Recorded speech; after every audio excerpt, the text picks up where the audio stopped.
Tollywood star director puri Jagannadh కొద్ది కాలం మంచి hit కోసం తీవ్రంగా ప్రయత్నిస్తున్నారు. ఈ విజయం నిరాశ పడటంతో తర్వాతి ప్రాజెక్టుకు ఎలాగైనా మంచి విజయంగా మలచాలని పట్టు మీద ఉన్నాడు. ఇదిలా ఉంటే పూరి తెలుగులో చేరున్న కొత్త సినిమాపై ఇంకా స్పష్టత లేదు. అయినప్పటికీ తాజాగా ఆయన ఓ భారీ డీల్ కుదుర్చుకున్నారన్న ఫిలిం నగర్ లో చక్కర్లు కొడుతుంది. ఈ ఒప్పందంతో పూరి కూడా భారీగానే అందుకుంటారని చెప్పుకుంటున్నారు. ప్రముఖ కన్నడ నిర్మాత సిఆర్ మనోహర్ తో పూరి జగన్నాథ్ 3 సినిమాలు చేయడానికి ఒప్పందం చేసుకున్నారట.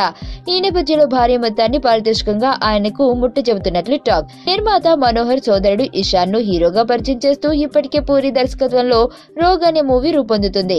అగ్రిమెంట్ ప్రకారం ఈ చిత్రం తర్వాత ఇషాన్ తో పూరి మరో 2 సినిమాలు చేయాల్సింది.